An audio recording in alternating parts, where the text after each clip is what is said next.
Thanks for being here. This is part of our 250th celebration for the college, and it's also associated with President's Day, which is coming up next week. So all of that is in play tonight. In a moment, I'll start a conversation with our guest.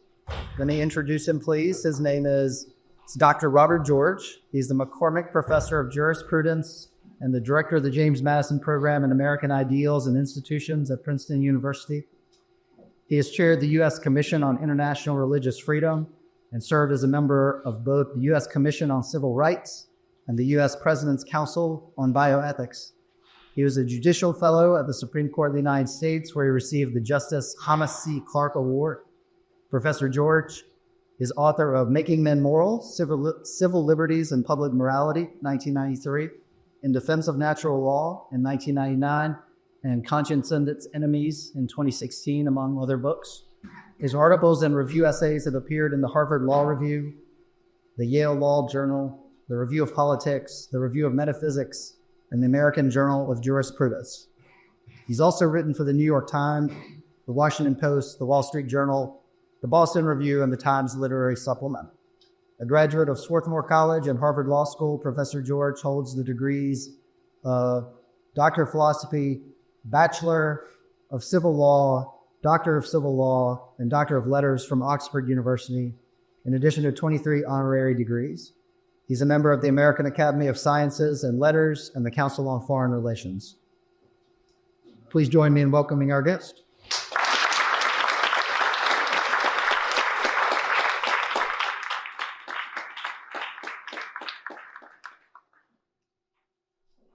So thanks for being here. I hope you feel at home. I was thinking that it's appropriate that you're here on a lot of reasons. Historically, it's relevant to us because we got roots to Princeton, and that Samuel Stanhope Smith came here from Princeton. Then it was the College in New Jersey. He came in 1769, or graduated there 1769. One of his first jobs was starting Hampden-Sydney College. After his time here, he went back as a professor there and then succeeded his mentor, John Witherspoon, who was a founding father of the United States in his own right, and a leading proponent of Scottish Enlightenment ideas here in the United States. So he followed him as president of Princeton. And in addition to all that, there's a nice link between your work with the James Madison Program in Princeton and our link to that president who was on one of our early boards of trustees. So the title of our discussion is Civil Discourse in the American Civic Order. So I hope we can connect all of that history and tradition with our title, and then also with the mission of the college. So I'll ask a few questions along those lines. But having read your biography, I thought it might be good to give you a chance to just talk about your childhood and your education and what brought you from West Virginia to Princeton, et cetera. Well, thank you, Ethan, and thank you for the invitation to be here. It's an honor to be here. It's historic. Senator Murray. Ethan asked me whether, he said he hoped that I would feel at home here, and I do feel at home. In fact, I feel like I'm visiting relatives. Over in West Virginia, where I was born and brought up, we think of people in the Western Virginia as our rich, sophisticated, well-educated cousins. It's always a pleasure to visit. So it's lovely to be here. I was born and brought up in North Central of West Virginia. Both of my grandfathers were coal miners. My father's father remained in mines, worked on the coal roads for his entire life, and died, all too predictably, of lung disease, pneumoconiosis, we call lung disease. My mother's was able to save up the money, and eventually, after 20 or 25 years in the mines, opened a little grocery store, a successful tree business. Neither of them had much education. My parents were graduated from high school, but didn't have the opportunity to go to college. My father was spared in old ones. He didn't end up in coal mines, and that was because of World War II. He was drafted at age 18. Before he had actually finished high school, the high school later sent his parents a diploma. He didn't intend to graduation. He was off fighting in Normandy. So he was drafted right out of high school, sent down to Georgia for training, and then over to Europe to fight in Normandy and Brittany. And then at the end of the war, remained with the occupation forces for a while. When he came back, he had some skills in virtue of that military service and for some opportunities. And so he didn't end up at the Bull Knights, but he didn't have the opportunity for college. He wasn't able to Jacob in to do that. So it was my generation that was supposed to go to college, and I was the oldest member of my generation in my family, which I was the oldest of five, all boys, and so I was a pioneer. So I went off to college. I went to a small liberal arts college like this place. I didn't have the good fortune to come here, but I went to a small college called Swarthmore College outside of Philadelphia. And I can tell you that a boy from West Virginia to grow up, I get fishing and play bluegrass music. I'm a bluegrass banjo player. Found the situation at a place like Swarthmore to be a challenge. And I found myself struggling freshman year. But I was very blessed because a wonderful professor, he happened to be a professor of political science, for whom I was taking an introductory course, realized, recognized that I was struggling, that he thought I had some talent. And so he took me under his wing, and he taught me how to do things like write essays, which I did not have before, and he got me up and running. And I think the example he set for me of what it means to be a professor is ultimately what inspired me to discern this vocation that I followed as a professor myself. The most important event in my intellectual life as a young man, however, came in my second year, in my sophomore year, when for the first time I encountered one of Plato's dialogues. So have any of you read some of Plato's dialogues? I'll call that at Hampden-Sydney. Everyone eventually gets around to reading Plato's dialogues. Like, I wish that were true everywhere. I wish that were true at first. We make it through Princeton without reading a Plato's dialogue. I'm very embarrassed to say. But the dialogue was called the Gorgias. Anybody know of the Gorgias?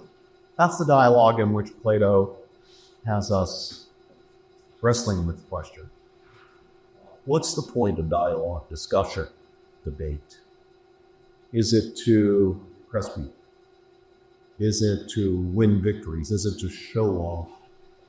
Is it, as it was for many of the people with whom Socrates is a pyramid, is Socratic in the dialogue? For many, it was being able to be persuasive, whether or not we argue sound or valid or arrive at the truth, persuasive, so that one could take one's broader place as an upper class. Yeah. Bob in public affairs. And of course, for those of you who know the dialogue, eventually Plato brings us around to understand there. But no, none of those things are the point of dialogue, discussion, debate. The real justifying part of these activities is precisely you get a crucius. We're getting the creative things is considered valuable, not merely as a means to some other end, some end extrinsic to true near CPRs, but rather, precisely, and most fundamentals, truth is doubtful for its own sake, as an inherent enrichment of ourselves as the kind of creatures we are, as rational creatures, rational, I use this Plato's student Aristotle there, I'll say. Well, I had never considered any such thing before. I had always thought of a dialogue-based discussion, indeed education, in fundamentally instrumental terms.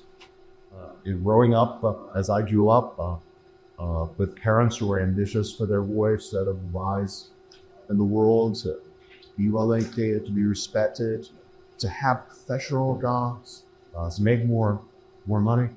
I had come to just in my view of education as essentially instrumental. I had never considered the possibility that truth was something worth seeking, something desirable. Above all, whatever additional instrumental value that has for its own sake. But I could see immediately, like the light bulb went off in my head. I could see immediately in this job. And that changed everything, really. Suddenly I found myself in a position asking myself, why do I believe in the things that I believe?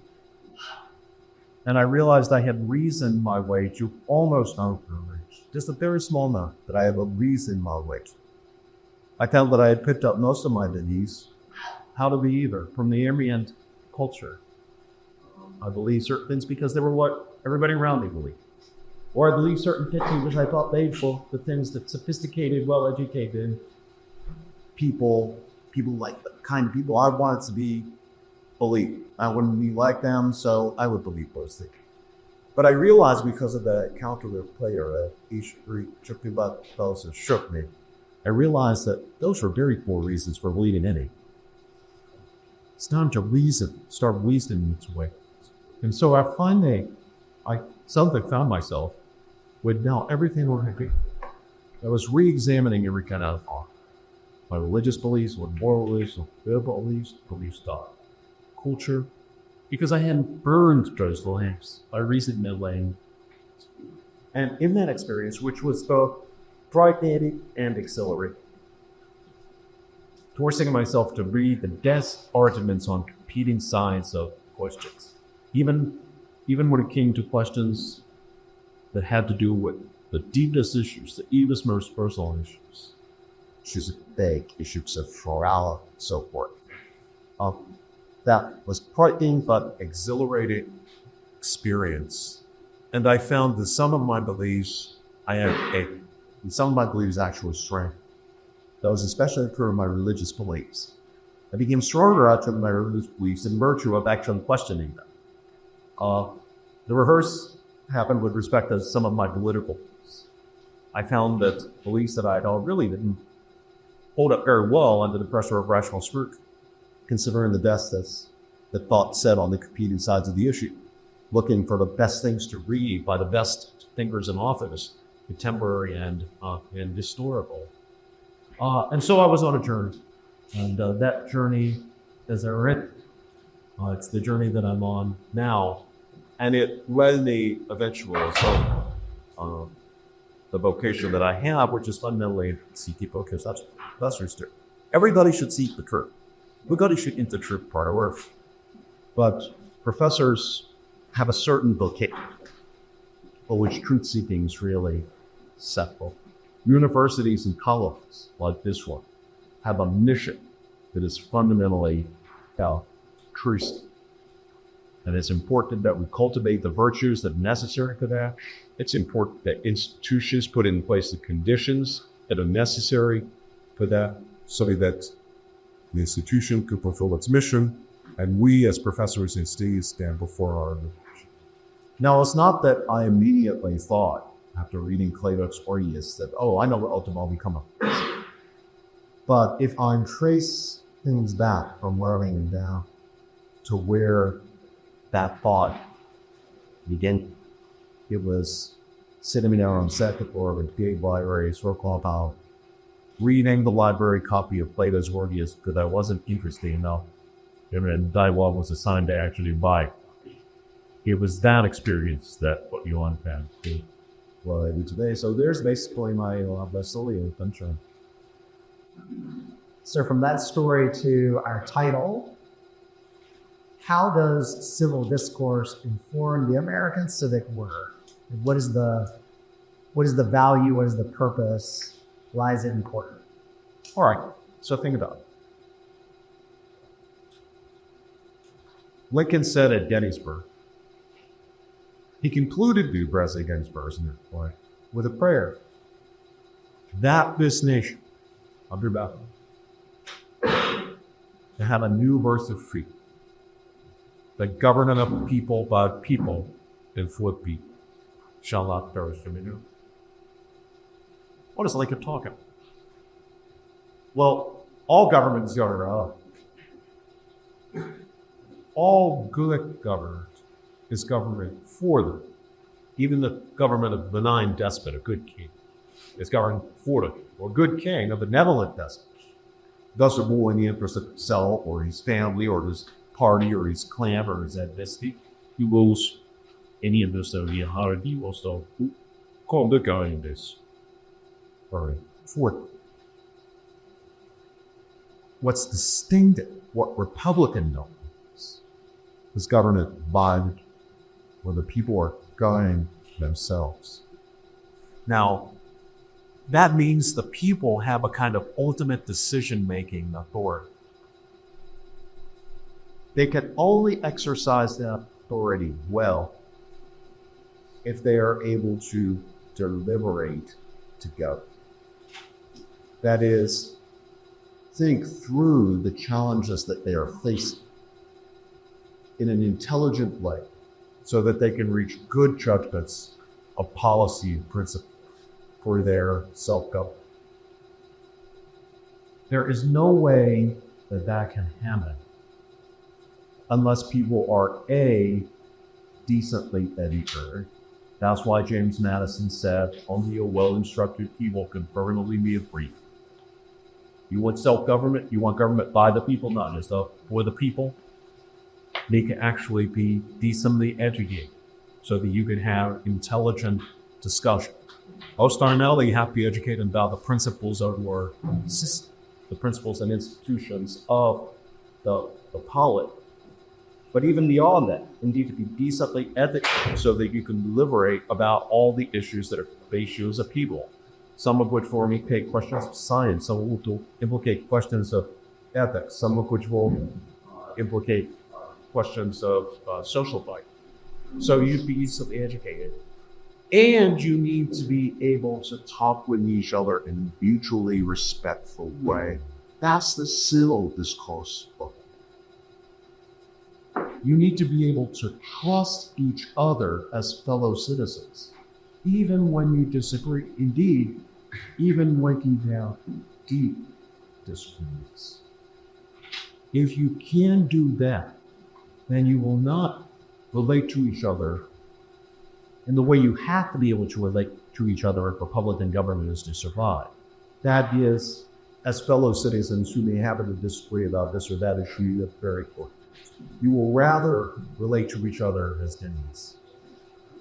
And an enemy is not somebody to be argued or reasoned. An enemy is somebody to be defeated or even destroyed. If that's how we perceive each other, because we lack both sources or will to engage in truly civil discourse, then the Republic sitting will not survive. Republican government cannot survive. After all, remember, the founding fathers knew, men like Dallas and Withers, Hamilton, Washington, Jefferson, they knew that what they were proposing was an experiment. The idea of having Republican government was an experiment. They deliberately chose it. There were other options. They could have chosen a monarch, just a better monarch than the one they had under Old King George, Vessel. And it must have been tempting for them to choose that option because they had the best possible monarch. They had George Washington. Guy who didn't want to be king, that's your best king. Guy who doesn't want to be. But no, they deliberately chose Republican government, that they chose it knowing that it was an experiment. What do I mean by it? I mean by that they knew that there was a very good chance that it would fail. There was no guarantee of its success. Indeed, all previous republics had failed. And in many cases, when they failed, in the wake of their failure followed the worst coercive tyranny. So they were taking a chance. They were rolling the dice on it both. If you grab Federalist Papers, for example, beware Federalist number 10 and some of your big science courses, you'll know that there were deliberate decisions made about how to structure the new Constitution. Once got past the Articles of Confederation, to structure the new Constitution, to try to head off at the patents, the pathologies that had destroyed previous republics. So efforts were made. But they also knew that even the best institutions, the best words on the page, the best constitution in the world would not be a machine who does of itself without a people possessing the virtues and the instruction, the knowledge, the learning to maintain a Republican bond. And that's why Republican government is not only an experiment, it's a permanent experiment. There will not come a time when it's over, at least until republicanism falls and fails. For each new generation, there will be the challenge: can we maintain the public government? Can we govern ourselves by being intelligent, well-informed, or well-instructed, to use Madison's old language? Will we treat each other as civic friends rather than enemies? Will polarization destroy us? Obviously, it almost destroyed us in 1860-61. A little less well known to people today, it almost destroyed us in 1800. The polarization, the mutual hostility amongst citizens, the lack of civic discourse that we're experiencing here today. First time that hit us as a nation was the election of 1800. There was a real question whether the Federalists would give up power if they were defeated by the Democratic Republicans, so-called Jeffersonians. The bitterness of the election was extraordinary. And yet, somehow, in God's providence, the country survived. The experiment got to confusion. And it falls to us today to do what we need to do as citizens to make sure that our purview can carry on the experiment. So you mentioned the word virtue, and then you close with, hey, what are the things we eat as citizens? Could you talk a little bit about civic virtue? What is that? What did it mean 1775, 76, or before? What should it mean to us today? Well, civic virtue is the set of virtues that citizens need if they're ready to how they go. Well, it'll be hard presenting exhaust of lists that I can tell you what some key ones are. One is, of course, civic mindedness.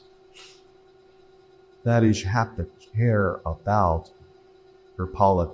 You need to care about the success of this spellers. Another word for that is patriots, as well, or country. We don't love country abstract, we love country is the kind of country that use the political science term, the kind call it the kind of regime that it is a democratic republic, as we used to say. Or about it most, not the third box. For them, it had certain connotations on that, they figured word that they might say that at that. But you gotta love your country. You have to be civic minded in that way. You have to put the interests of the community, the interests of the polity, the interests of the nation above yourself, because that's what every soldier that's ever gone in the battle has done.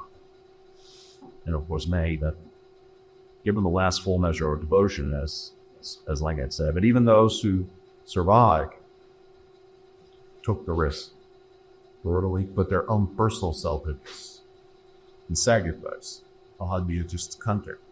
But we need to do that not just when it comes to the battlefield, but in our ordinary affairs within our lives as citizens, as voters. For some of us, that might mean serving in public office, elected or foreign public office. For all of us, that means being engaged citizens as voters, as people who make contributions politically, contributions of time, as well as contributions of money. People who reach out to their fellow citizens to make their arguments in ways that are honest and not manipulated, whether it's in an op-ed piece in the newspaper or a letter to the editor or a conversation over what used to be called water and powder, now we call these things. But in our ordinary discourse with our fellow citizens. So that's why.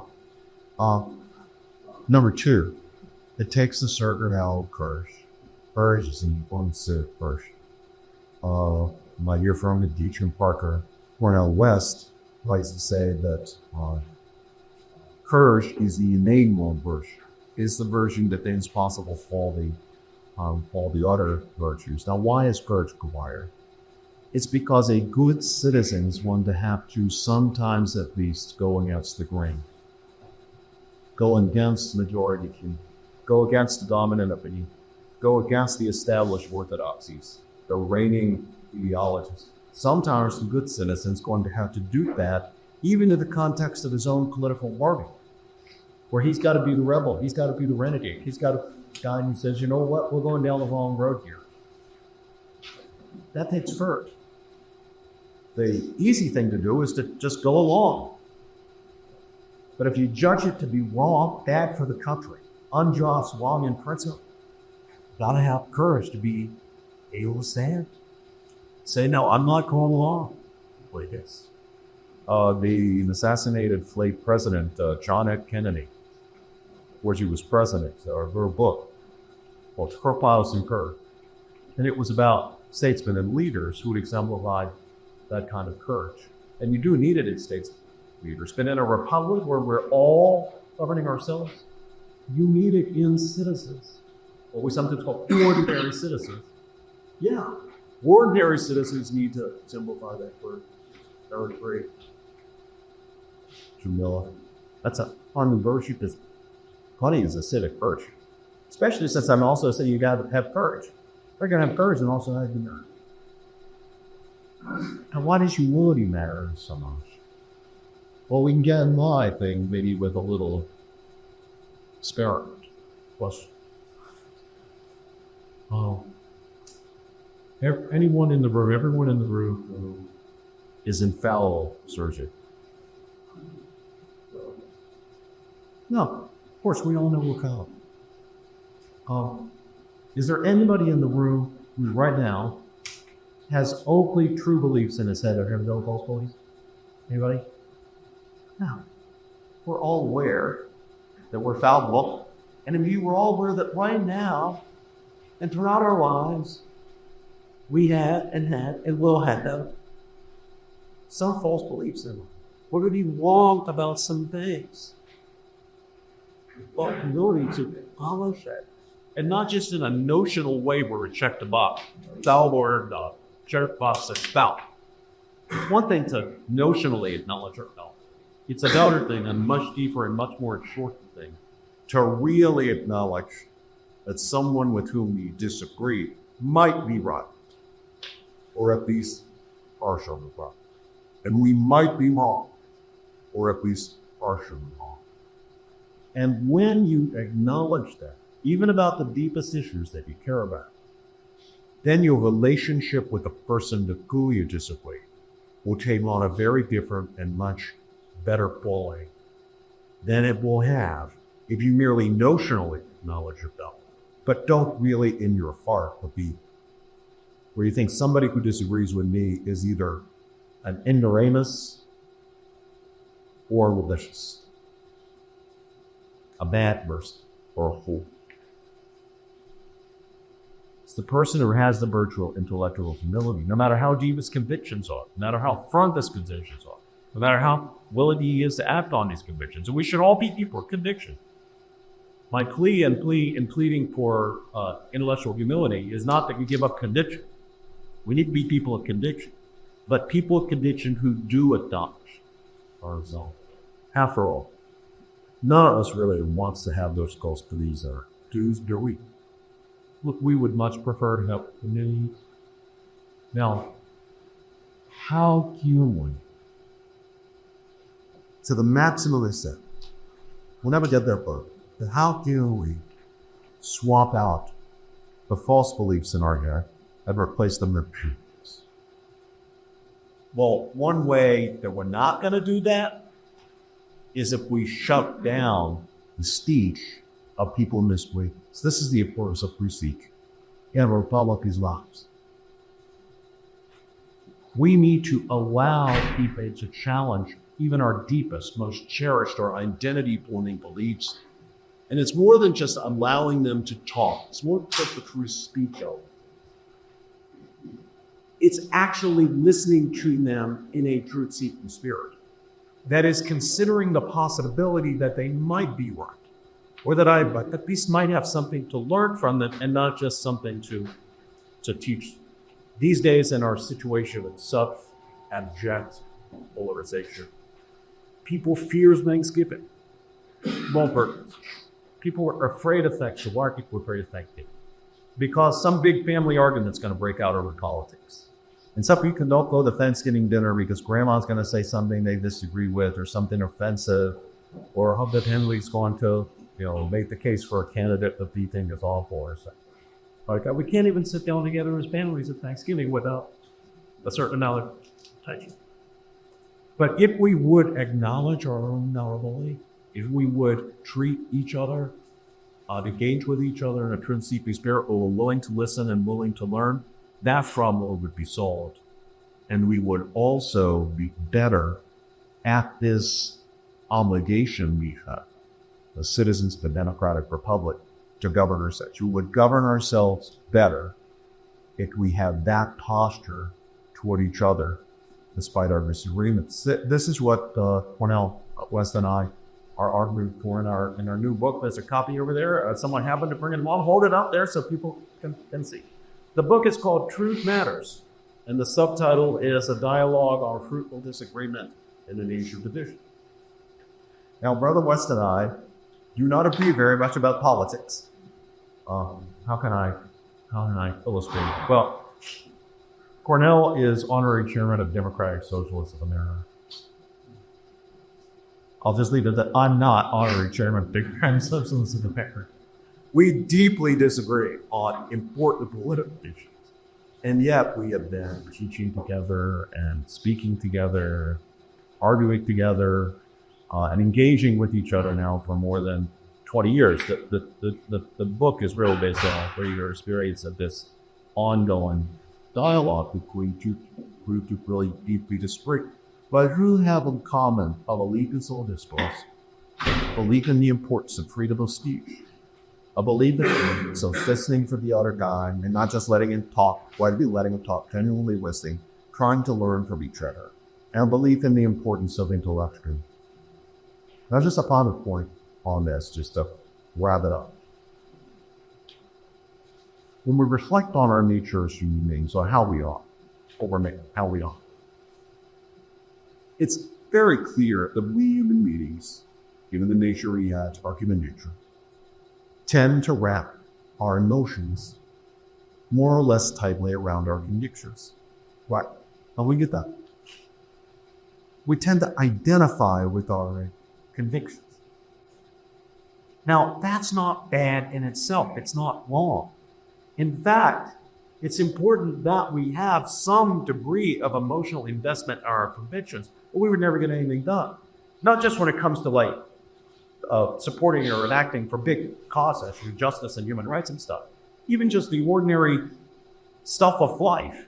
I mean, it was one thing to believe, gee, it would be a good idea to get the kids up and dressed at bed and off to school. But you need some emotional investment in it to actually make it happen. And so it's not just a good idea, but something that you actually do. You got the kids up and dressed and fed and off to school. So you need some emotional investment in convictions. And of course, the same is true when it comes to issues of justice and human dignity, human rights issues, politics, right and law. But if we rank our emotions too tiny around our convictions, then we have two great dangers. First, that we will become ideologues and dogmatists. We will lose our sense of our rebellion. It will become merely a notion. And then we will treat anybody who disagrees with us as an ignoramus or as malicious. That we will kind of shut that person down. And that's very bad. And a dare, sorry.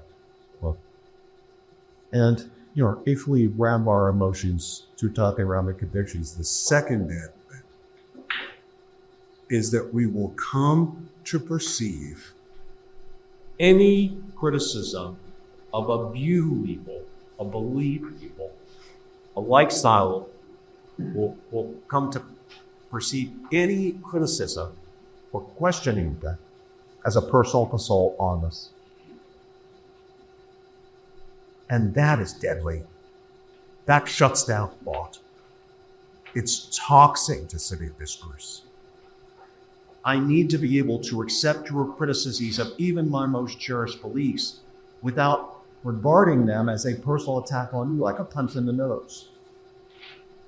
I need to be willing to have my beliefs subjected to scrutiny. I need to be willing not only to challenge your votes, but to allow me to challenge. So on the question of your relationship with Dr. West, if I understand your description of civil discourse properly, it's attitude of humility, it's truth-seeking, it's not just politeness, and we're seeking to learn from each other. So what's something you've learned from To stay minded is where we're really putting the support with you or what the soldier does on that.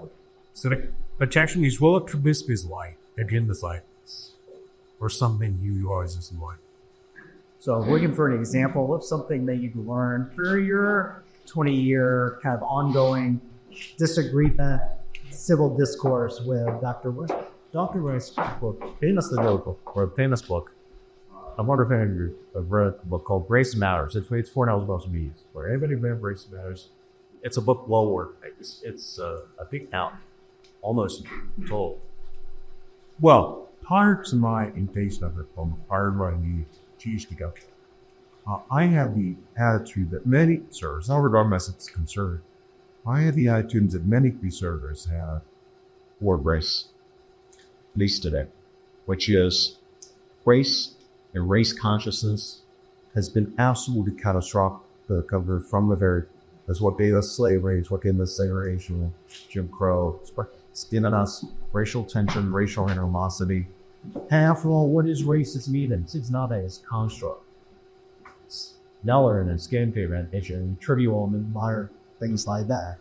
Well, why should we continue to suffer from the belief that race matters? So let's just stop being race conscious. Let's stop thinking of ourselves in black or Latino or ethnic conscious as Italian or Irish or Japanese or Polish or Pakistani or whatever. Just give all that up and be colorblind not only in our policies. So you don't have race conscious admissions or employment or contract, which I still believe we should not. So I have changed my policy without race consciousness when it comes to employment and additions contract. Why don't we give up race consciousness general altogether and just stop thinking racial race? And so I was tempted to say we shouldn't have things like the carbons that are in there in stillness.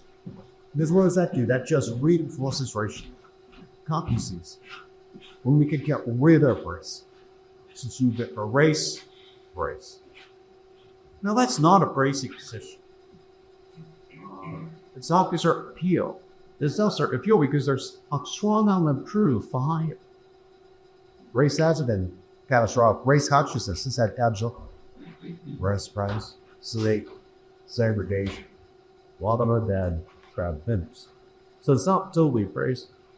But in my engagement with foreign alcohol racial issues, on race and race and consciousness, I've come to see there would not be a good thing to eliminate race consciousness altogether. For this reason, history is new, and there are certain cultural phenomena of significance that come out of that history, in which race, though a mere construct, and nothing with any real ontological standing, is hidden. Nevertheless, there emerged, for example, in what we rightly call Black or African American communities, traditions of art, music, literature, philosophy, which Black Americans can rightly take a special interest in, not in the sense that we eat as food something like, well, Ellison or Du Bois or Duke Ellington belongs to Cornwall West, but not Robert George. And where the Shakespeare was Robert George and not Cornwall West. But nevertheless, it's understandable that African Americans can take an interest and apply in the achievements of the African American community, the traditions that appear to use it in their so without undermining anything that's important. about relations. And it's just awful. We have had African American studies of ours for the same reason we have as in the Jewish studies of ours, to studying the distinctive congregations of distinctive cultures and the achievements of those. Now, can we take all of that too far? Absolutely. But sure, eliminate race conscious or the names, minority, the minority communities in particular, ethnic communities, alleys, bowls, communities. But then they give up their racial rhetoric at adherence or Congress cities. I found the thing, no. That's not the solution that I are. Now, Cornell was asked that, but in the same way every day in an interview, well, he brought up the issue of abortion. For most of Is it all right? He is just assuming as an arrestor that the abortion is a matter of justice to women, women's rights, reproductive justice. But in his engagement with me over that issue, he's come to work about whether he's in the right place on the issue. In hers, he sent to deal with my organs for the fundamental humanity-based rights. how he's had to deal with my art instead of what we got. Carter is not something that's not going to be able other than coming, but it's a be. he's had to wrestle with my argument that there's no rational basis for distinguishing some human beings as having the status of persons from other human beings who allegedly don't get the status of persons. He does point it down the road that our colleagues and our politics and for a peers here goes down and say, well, yes, of course, The unborn children of our good beings. What else could they be? They're not paid on, they're not gold line. They're not P-warranted. They're human, and they're human individuals at a certain stage for development. But you need a certain level of consciousness or awareness in order to be a person. Cornell says, well, no, I'm a believer in human law. I'm a believer in human rights, right? So he pledges it for the air. But then, how about justify the evil killing of human beings at a certain developmental stage if I can't distinguish human being from person? So Cornell said about lobby, just you'd be very worried, very nervous about occupancy. So that's the kind of impact that they have on each other in these 1 years. Not necessarily changing our policy views, but having to think much more equally, recognizing that issues are much more complicated than we otherwise would have. Got one more question. I got the hand wave that I need to turn over questions to students. So our mission here at Hampden-Sydney College is to form good men and good citizens in an atmosphere of sound learning. And I was wondering if there's any aspect of that you'd like to talk about, or if you could tell me what you think sound learning looks like, where colleges may fall short, where American civil or civic order we've achieved an atmosphere of sound learning. Any of that is fair game. I signed the book that Bill brought to the meeting this evening. Looked like S. Westing and myself. And in signing it to Bill, I said, we'll see it there in the front door, in the hope that you will always be. We're in it. Sure. In the hope that you will always be a determined truth seeker and a courageous truth speaker. Yeah. I think that's what that color knit that you just reported is all about.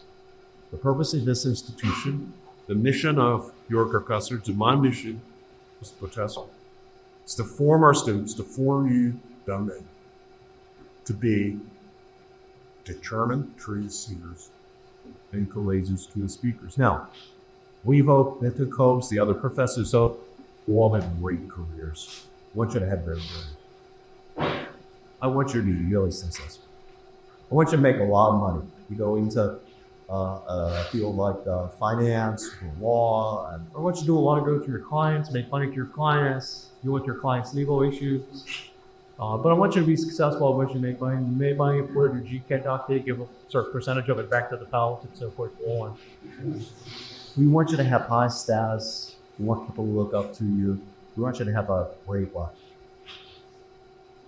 Those are all important, but they're not what this plays on.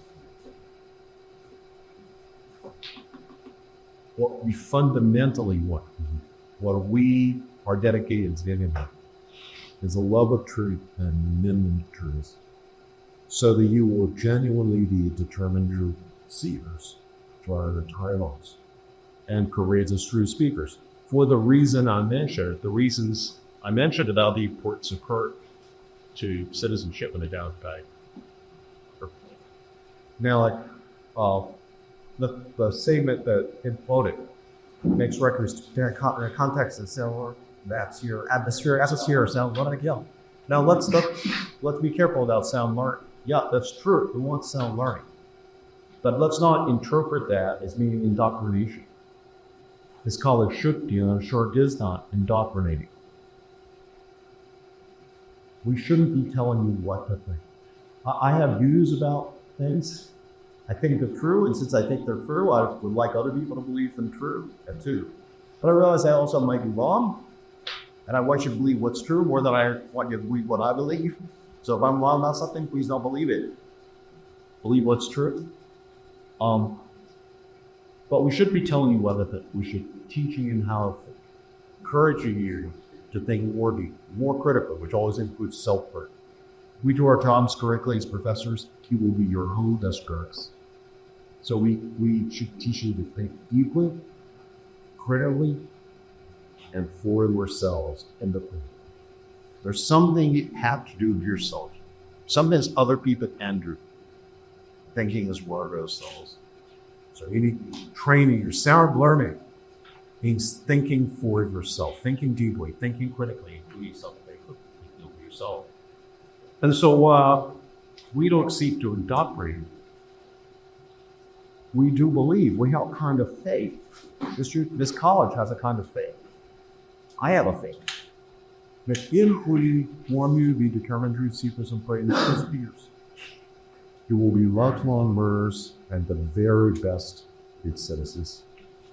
Democratic republics need citizens. They can do without citizens who are determined truth seekers than courageous truth speakers.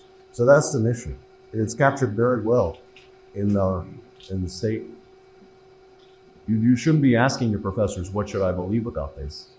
You should be asking your professors to present you with the very best arguments on the key side of any question and dispute them on a reason that you feel clear will, so that you can explore the matter for yourself, listen to the best that hasn't gone said in the results, and then read your own best judgment to the conclusion that you think is right, and then act on that, but with an awareness that I could be wrong, and I've got to be open to criticism in case I am wrong. And if criticism persuades me that I am wrong, then I've got to be willing to change course. If that describes you, you're going to be a great citizen first. If it doesn't describe you, you got bombed. All right, so we're going to open it up to your questions. Bobby Park has the microphone, so first three are going to come from students before we open it up to anybody who's not a student.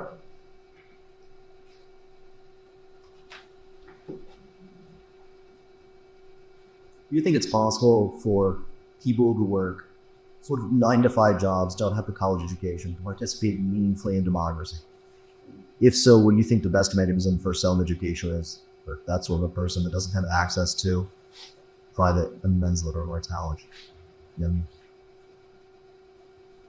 The answer to that, did everyone hear the question? Yeah. The answer to that question is, I know for sure. I don't want to pretend to be infallible.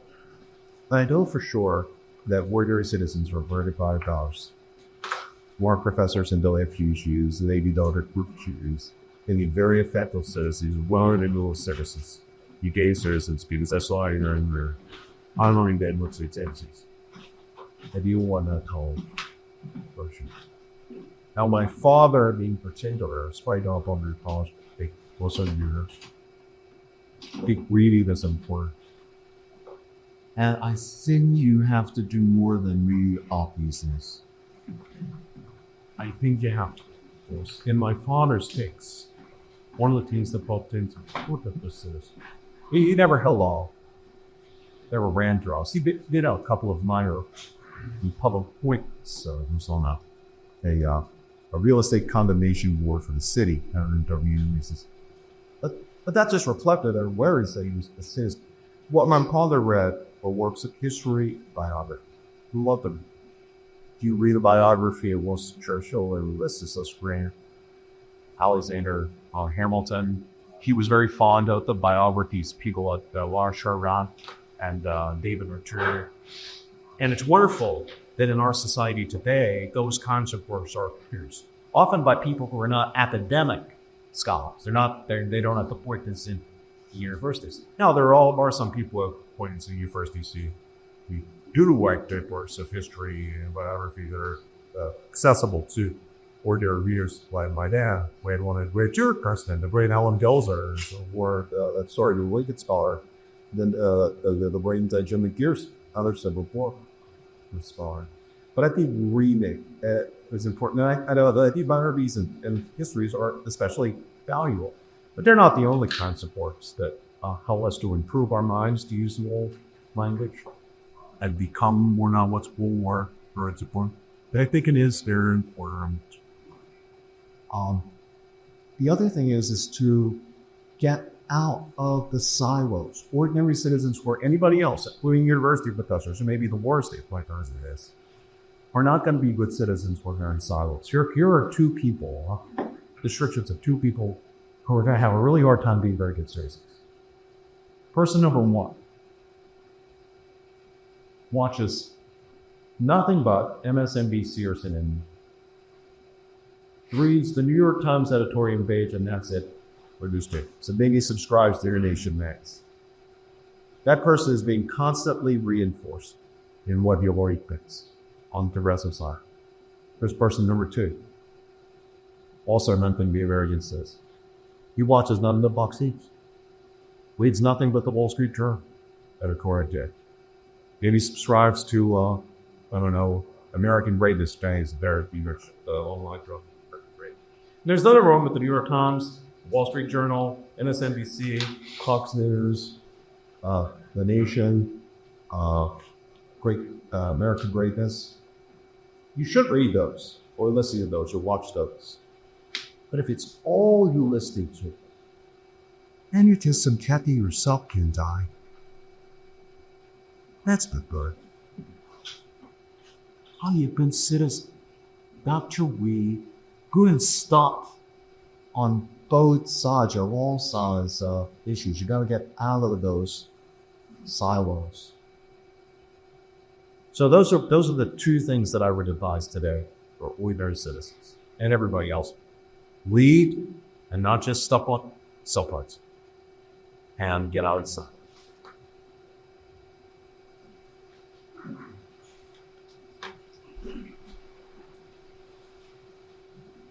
What did you do in college besides just studying?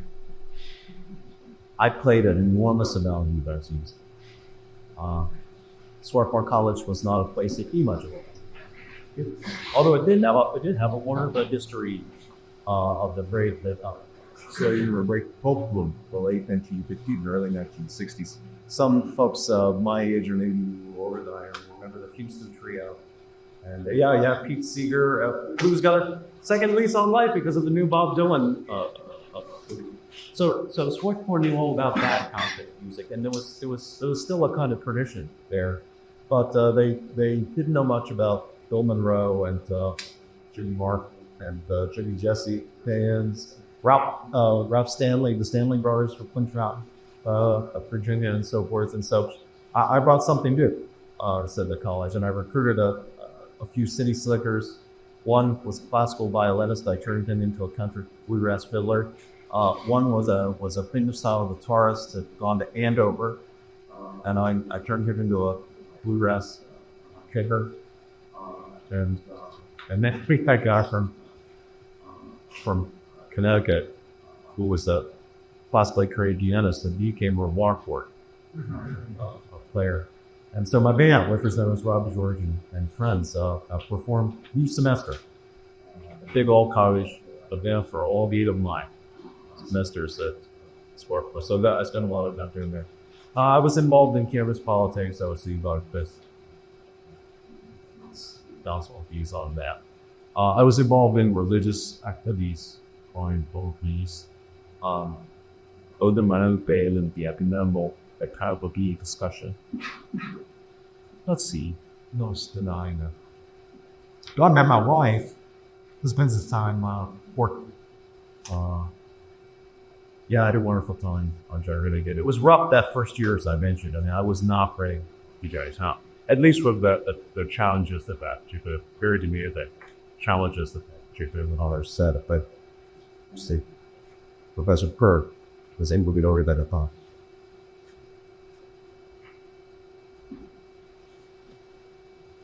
Well, first I'd like to commend your taste in music, but you've taught us about this sort of mission of teaching, of creating the civic discourse. How do we go from knowing what we should do, creating citizens who are willing to talk and learn, to actually having that? From taking people who will walk into a classroom who have their disagreements and don't know how to navigate them to an actual assembly of people willing to talk and learn. I'm having trouble getting hold of the question. How do you think we can try to help any group of people, especially as professor, go from someone who's sort of wrapped up around it loose into opening up into the sort of sound atmosphere, sound marring each described? So, if I've understood the question correctly, then the answer is there are 2 ways, basically. Precept and example. And both are necessary. We have to exhort people. We have to preach. We have to preach the gospel of civil discourse. We have to encourage, exhort people to be civic minded, to love truth more than other words, to have intellectual humility, to have the courage to speak out when they find themselves in dissent, even against their tribe or group or party. So you need to preach. Preaching's important. Like even more important is the example. This is why great religious traditions always held up seats. But you put on seats, hearers. People learn by preaching, by precept, yes, but even more by example. We need people who model for other people, especially for young people. We need adults who model for young people those virtues. It's what Brother Cornello and I try to do ourselves. We know that we get the attention. People are watching as people are moving after. We're wondering, is this really for real? Or these guys shining John? Or is it the real thing? We got to show that it's real thing. But it's not just us. I mean, it's professors in classrooms, it's coaches, it's pastors, it's parents. Parents should be modeling these virtues with their students. Certainly teachers, certainly professors, university professors need to model those virtues. If university professors are partisan hacks, it's because a very, very bad thing. But our students is saying we should inspire the law students out of the cards in the next. There's university professors that students will got to model those virtues that I'm talking about, and students are going to fall. It's not perfect. It's not every time. There's nothing so guaranteed. It's like, not every one of your students is going to end up on the right road in virtue of the example you set, but an awful audible will. I'll take something else. Seeing a professor. I don't know if maybe some of you have had this experience where you have a professor who's a public sort of person, so you know what the professor thinks. But if students see that professor in the classroom, making the best arguments, not only for position where she is, but making the most challenging arguments against that position, not reducing them to straw men, but giving students a genuine sense of why intelligent people disagree with that. Why intelligent people come down in different ways sometimes. That's great exit for students. There are really two categories that, or back to the two kinds of people thing. Two kinds of professors. There are the kinds of professors who use their classrooms basically for parcel of tests. And then there are the kinds of professors who either don't have public profiles, so students don't know what they think, and can't guess what they think based on their classroom performance, because the professors are giving a very balanced account of the best arguments on each side. Or professor, where the student knows what the professor thinks because he is a public person, but the student sitting there saying, wow, I know what this guy thinks, and he's just given a very powerful argument against it. And I can't quite see what's wrong with that argument, but maybe he'll get around to explaining why he doesn't accept it.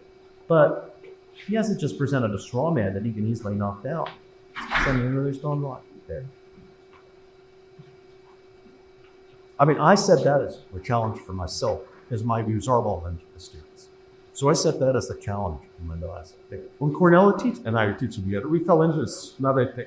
Well, when Cornell and I were teaching together, this just happens. Happens every time. If a student is going off on an ideological diet, probably just does happen.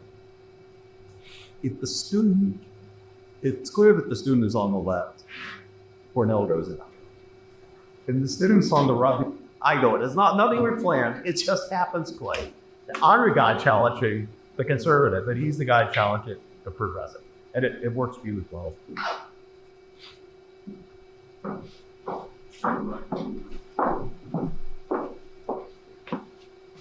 How do we handle or deal with those who believe themselves invaluable, who argue for the sake of arguing, who wrap themselves in their emotions? Well, I haven't yet figured out how you deal with the person who thinks he's a fellow. At a certain point, the old cliche, it takes two to tango, fits in. You can't have a conversation with somebody who doesn't want to have a conversation. You can't force a person to have a conversation. If a person that wants to do nothing is shout at you, lecture you, is it willing to listen to me? Is it willing to consider what you have to say? Is it willing to accept a challenge, however politely and non-confrontationally you make the challenge? You can't force him to. So if you got somebody who simply will not have a genuine conversation, I've got no magic wand. I have no magic elixir. There's none of the I'm tempted to say at that point you're sort of like you have to take the advice that Jesus gave to those disciples when he sent them into the towns and villages and says, look, if they just won't listen to the thing you say, just kick the dust of the town off your feet, move on to the next town. I hate to give up on people permanently though. So the one thing I would say is if they won't listen to you today, they won't engage in a genuine truth-seeking conversation with you today, if they just want to lecture you, come back another time. Come back and visit them again. People can't change. People do. There have been people who got themselves in the grip of ideology course and somehow been able to escape from. So I would never completely give up on. But you can't have a conversation with somebody who doesn't want to have a conversation.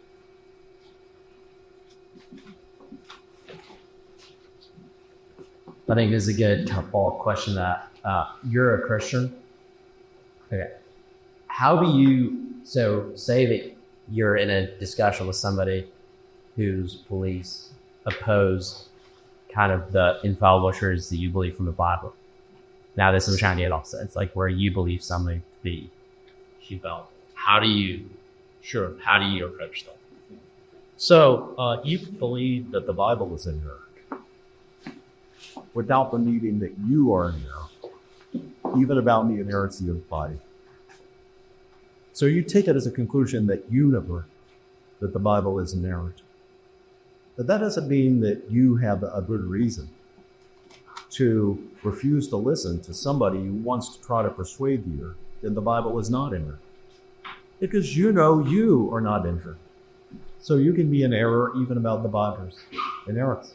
That's not a contradiction. You think it's true. There's no contradiction. There's no fallacy. not even especially any connotation. You got a belief, you've arrived at the belief for a certain set of reasons. You should be willing to allow somebody to challenge those reasons in case you made a mistake. It never bothers me. I had wonderful conversations with old friends from Oxford. This guy you probably heard of, Richard Dawkins. I was the law tutor in the college where Dawkins was the biology tutor. This was many years ago, and Dawkins and I had many copies together and lunches together. And he was just as bullheaded and stubborn man as he is now. Sorry, got that. But we can have perfectly civil conversations, and I was willing to listen to him because I wanted to know whether maybe he was right. No, I concluded he wasn't. He just gave me reasons that I thought were sufficient to abandon my beliefs, but it worked the same way in the opposite direction. He didn't think that I had given him any good reasons to abandon his atheism. So, the conversation just goes on. You shouldn't worry that if I'm willing to listen to other people, that means I'm not a person of conviction. You can be a person of conviction who is nevertheless, in virtue of your awareness of your infallibility, willing to listen and nourish and change your mind under the weight and pressure of sound art. That's okay. Nothing to fear the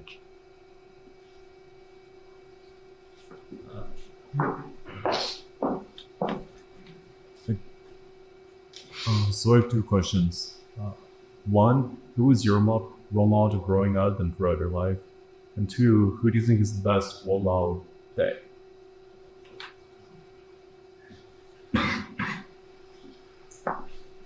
Have to say with the maybe it's my one. Han har died in March of last year, age 98. Just such a good man. He was genuine war-working. He went down. He was on Leopoldville, the troop carrier that was hit by a German torpedo crossing the channel to Normandy, and you were thrown into the waters of the channel. About half the men died. He was in half that survived, but not only did he survive, he was uninjured. Because he was uninjured, he was scooped out of the sea in time by an English patrol boat that was going alongside of the Eagles Still, and taken on into Norway, back into Norway to fight, and fought the now. But he was a gentleman, and I always admired that about him. He was a great father for his five boys, a great role model, a wonderful husband. He modeled all the virtues I'm talking about, plus more, fidelity to his men, that extremely honorable generosity to other people, compassion, courage, or my most vivid memories. She's a primitive in my mind. I looked at this. You can look it up for whether I did the National Review magazine. So running into the fire. I was 12 years old. We were spending the summer in a little house that my parents have along a creek, and the little town of Come some years east. And there was about a half an acre between us, a field between us and the next house. In the next house, lived a man with an injured foreign accident, was paraplegic in a wheelchair. He lived there with his wife. He looked out Fought all the time. We met very loud, masculine, profane unified. He stayed attracted to her. Well, she wouldn't threaten me. He would threaten her. She would scream, and then he would threaten her. He threatened to kill her. He threatened to himself. And then at the end of each of these, or he thought she was running around with a man. At the end of each argument, she would jump in her car and ride off with him, his wheelchair, shouting. And then she'd be gone. So then, how's my parents tried to shield us from hearing all this drama, but of course they couldn't. Well, one day they were reenacting this. You can see what happened in places of times. They have a fight.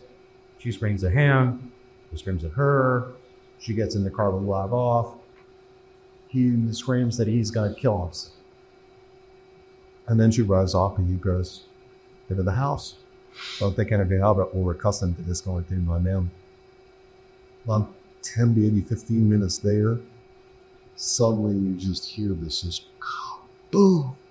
And we look, and the whole house is a ball of flame. Wasn't a gradually fired square.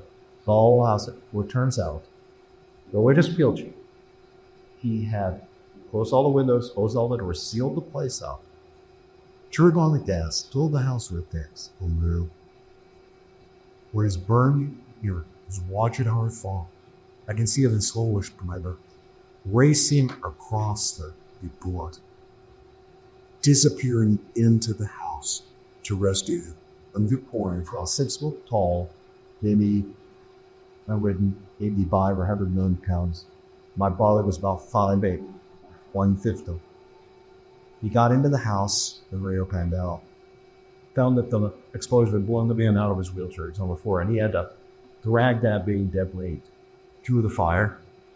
Other than, as I can remember, my mom. I was with my next inmate for August 12th, 2010. And then there were my brothers who were 6 and 5, that they were clinging to my mother's farm while the 2-year-old baby was up sharp leg, while the 2-year-old baby was in my mother's arms. And I remember my grandmother shouting after my father, Don't go, I say to Joe. Don't go, Joseph. Don't go, Joseph.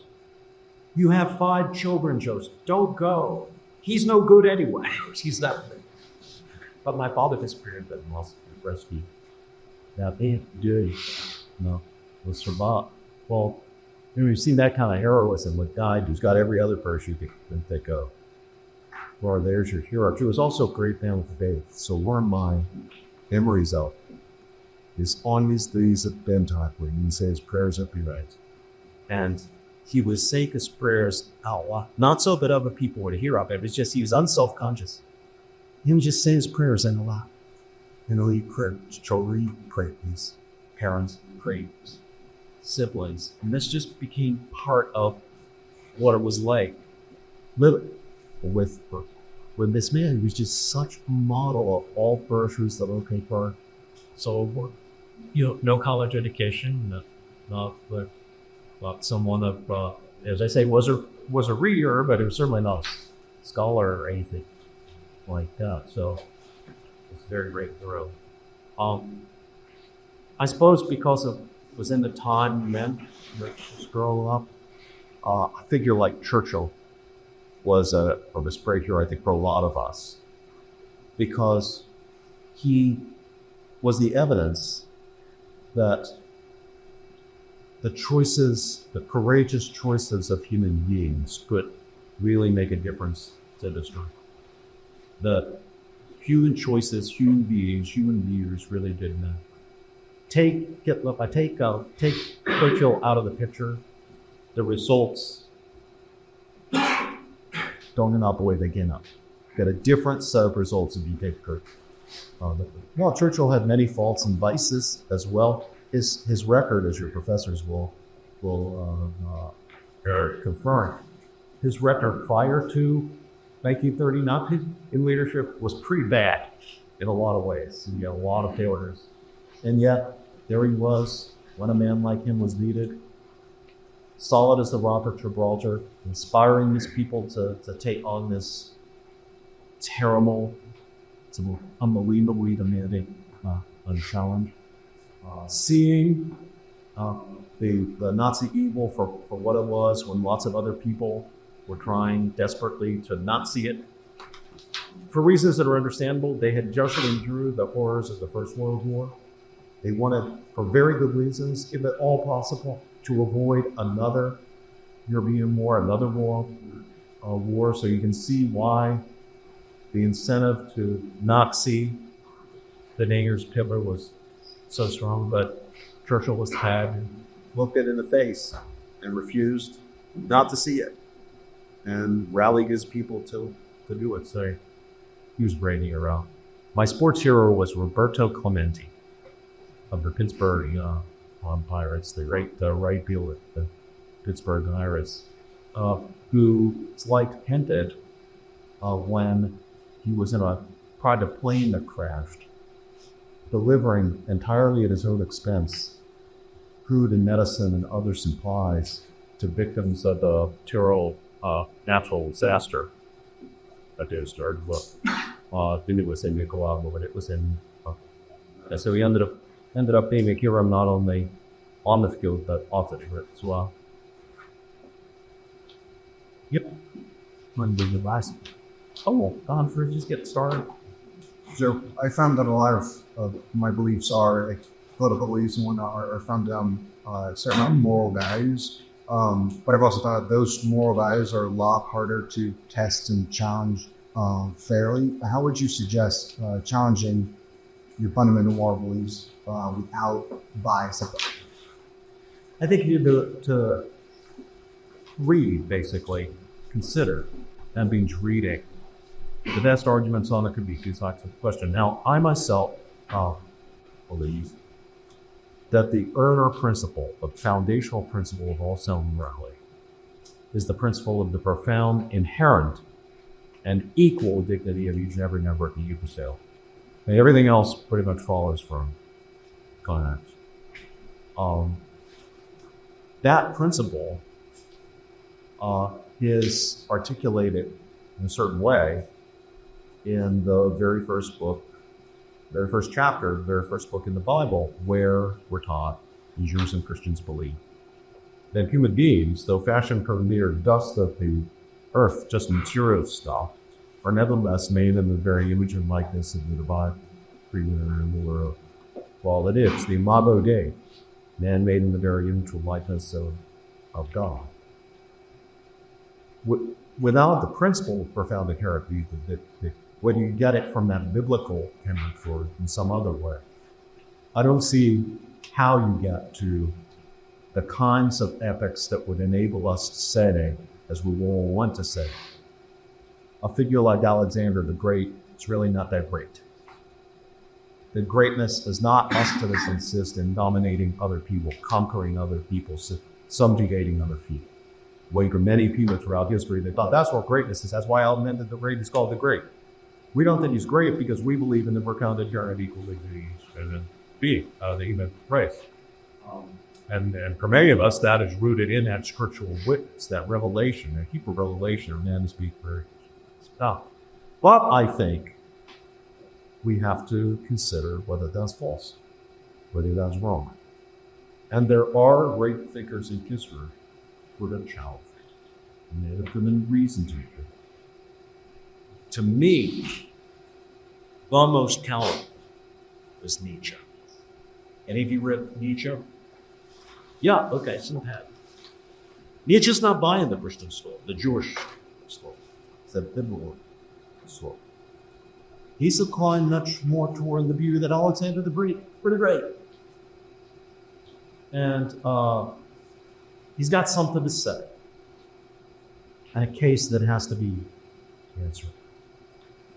So, back when I had that epiphany in the library at Swarthmore reading Plato's Gorgias, and realized that I'm going to have to reason my reader. I'm going to have to put all my views on the table.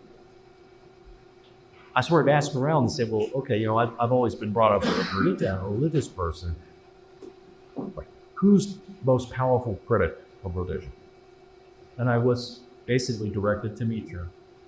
And the people who suggested Nietzsche were right. He is the most powerful, to me at least. That there are others as well, that Hume, some of the French philosophers and so forth. But to me, it's Nietzsche.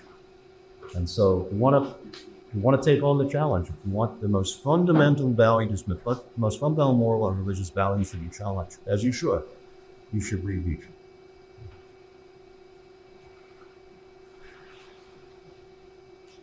I'll be happy to tell her. Do we have something else? We can do another question. Okay.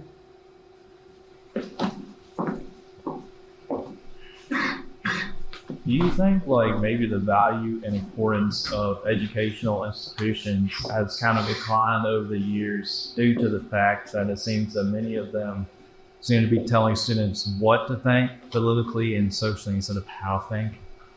No question about it. If you look at the survey data, the collapse of the trust in higher education on the RFQ is spectacular. And you're what? Our institutions are running hurry. The American people are right not to trust these institutions. Because in so many cases, especially our most celebrated, famous, prestigious, expensive, rich institutions have become centers of indoctrination, groupthink, ideology, reformism.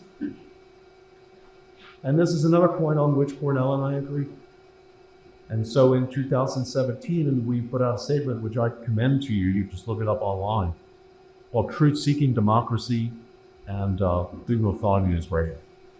And we try to make the case against the groupthink and the conformism in Utah.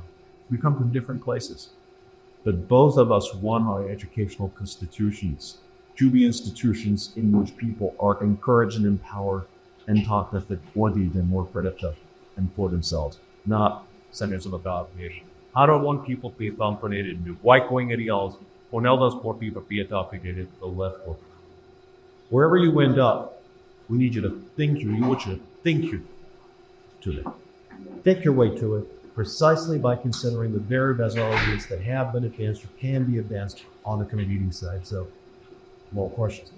Our university is going to have a hard time. We need the trust of the American super bad. I hope we can, but it's not going to be easy. It is.